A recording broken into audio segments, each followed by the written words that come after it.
Thanks, Tom. Okay, so I'd like to share a brilliant idea. One that I thought was crazy until I tried it myself. And it took a tragedy for me to even consider it. You see, about 6 years ago, I bought a motorcycle. 5.9 something years ago, I crashed that motorcycle and broke my neck. Now, the idea is not to break your neck. That part kind of sucked. But something really awesome came out of it. See, I felt like I had a second shot at life, and I wanted to do something positive with it, something useful. And I wasn't a particularly unhappy person, but I love growing as a person. And I'd heard of this thing called meditation. Um, and I didn't really think it was all that interesting. I mean, how can just sitting there do anything for you? But science was starting to show that maybe there's something to it.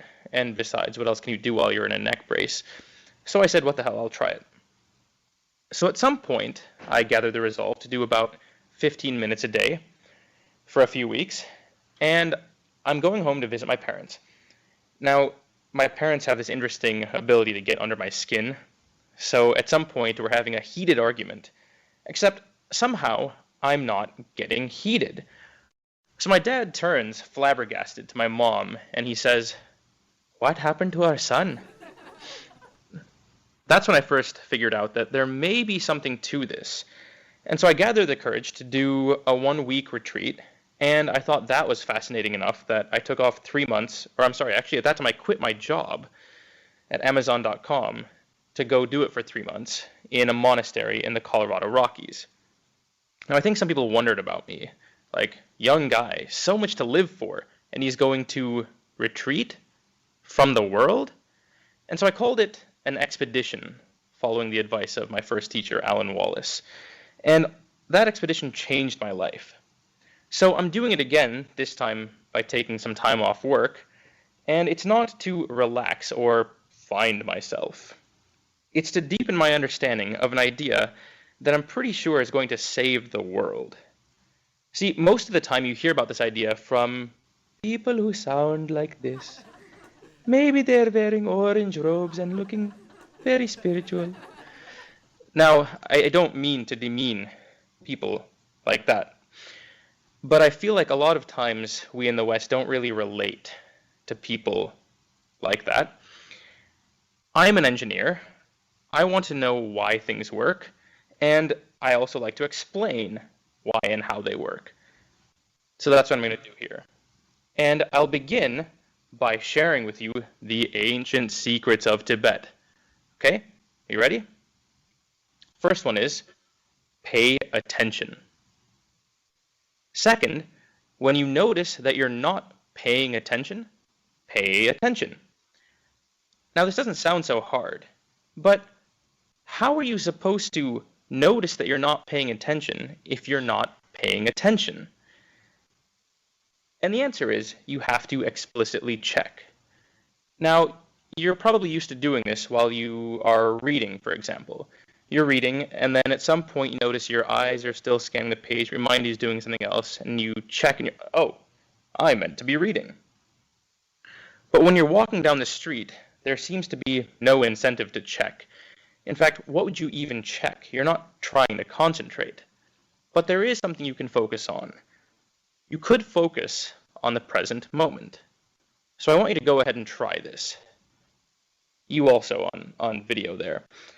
Focus on the feeling of being present. Okay, got it? That's awareness. Now, meditation is like babysitting that awareness.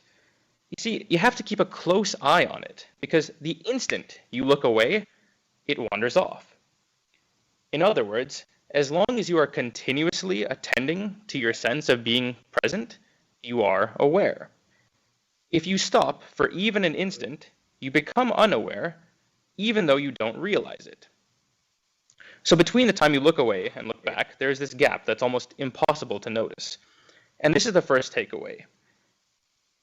There are many gaps in your awareness that you won't detect or even believe without a great deal of practice.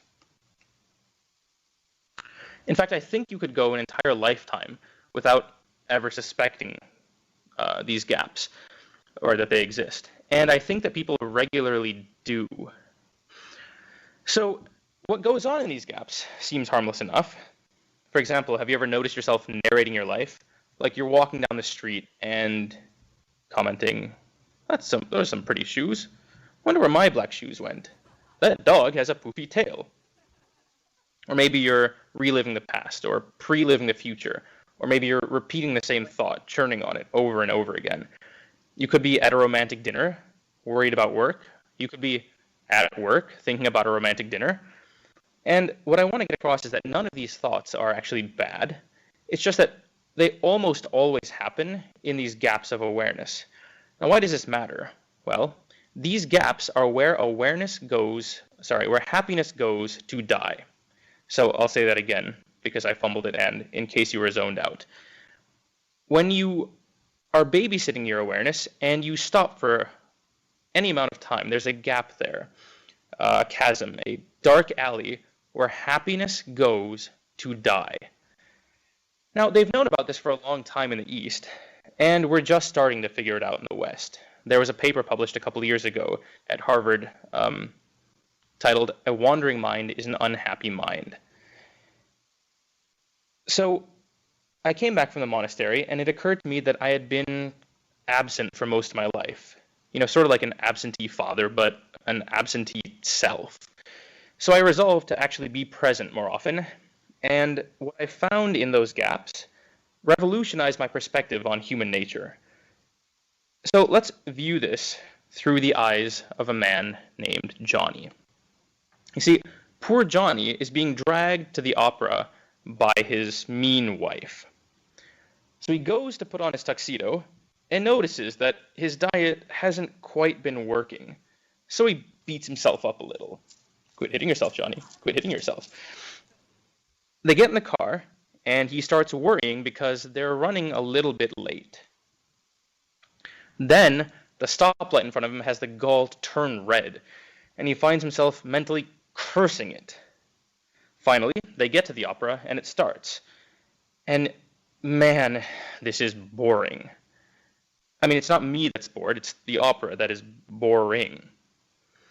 So he can't help but feel a little bit resentful towards his wife, who is the cause of all these problems. Now, Johnny sounds like a bit of a head case, doesn't he? I mean, who gets mad at red lights? But the thing is, Johnny doesn't want to be an annoyed, bored, fat, resentful man. I mean, can you imagine? So the trouble is, nobody's ever given him clear instructions on fixing it. So he's been bumbling around for his whole life. Growing up, his mother used to tell him things like, "Johnny, don't cry over spilled milk." And young Johnny's like, "Okay, how do I do that?" And his mom's like, implementation details. See, his mother's a PM, not an engineer. And now that he's grown, people tell him to just chill out, or like go take a meditation class or something, as though he has time for that crap, when there's so much worrying to get done. But you see, today is his lucky day, because we're going to strike him with a lightning bolt of awareness and rewind his day. Okay, so he starts putting on his tuxedo and notices that he's about to beat himself up.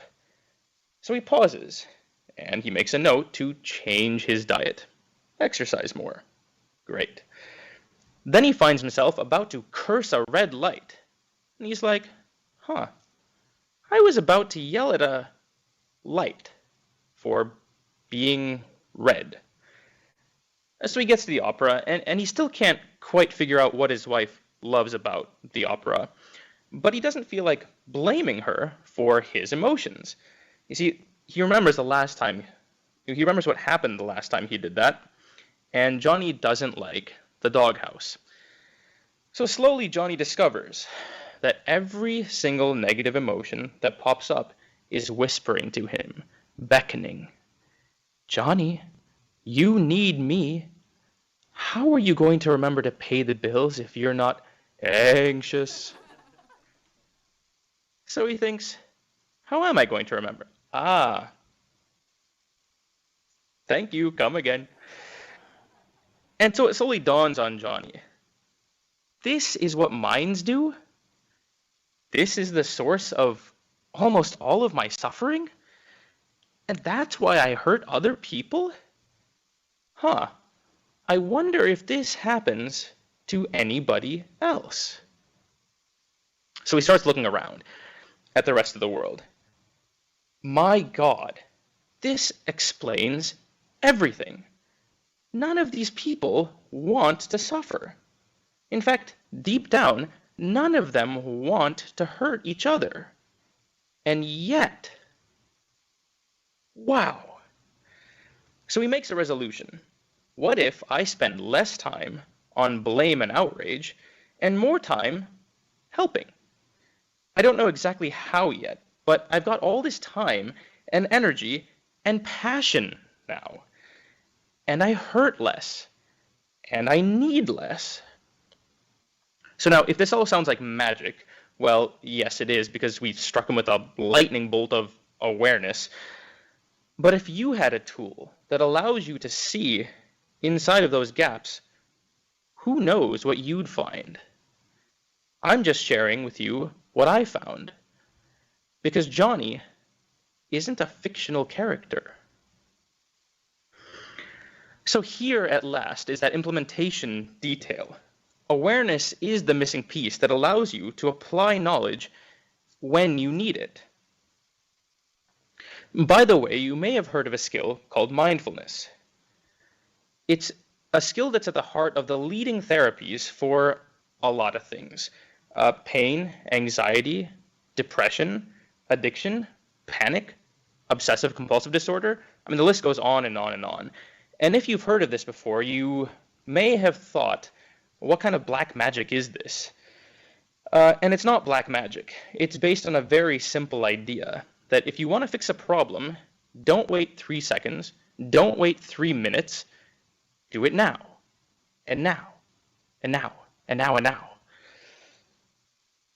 So before I conclude, I want to address one common concern, and that is that sometimes people feel, I am aware of my anger while I'm yelling. I'm fully aware.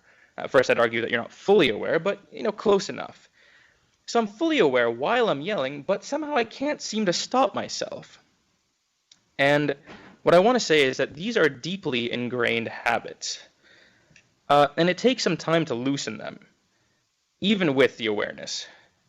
But here's a hint that may help. You may have noticed at some point in your life that you are not your body. And you have a body. You could say you experience a body, but you are not your body. Similarly, you are not your thoughts. You experience thoughts. You are not your emotions, but you experience them too. So if you can't be any of the things you are experiencing, then what are you? It's kind of a mystery. I'll let you think of that one on your own. But notice that even though we are not any of those things, we commonly identify with them throughout the day. And this makes life much harder. If you can instead identify with the awareness that is having all of these experiences, things start getting a little easier. So now I'd like to recap the main themes here. 1. Anytime you are not babysitting your awareness of the present moment, like a hawk, it wanders off almost immediately and leaves a gap. And unless you've trained, like a ninja, in detecting those gaps, kind of hard to find. Second, in those gaps, our minds like to fight, complain, worry, and blame.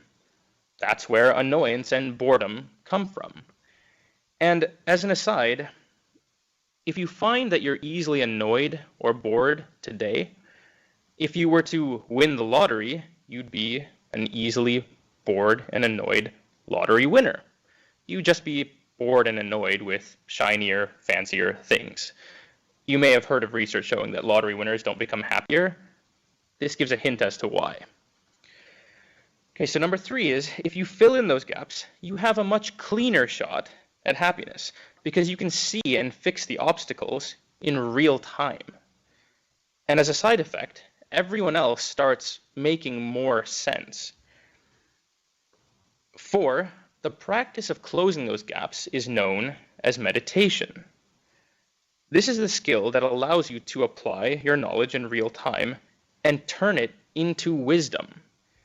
By the way, what does not work is just deciding, I am going to be a more aware person from here on out. Yeah, it's a skill. You have to practice it. You could take classes. For example, I teach classes here, or at least I will when I come back from retreat, and there are some others. So go to go/meditation if you're internal, and look for resources. So I also promised that this idea could save the world, and I've already given some hints as to why that's true.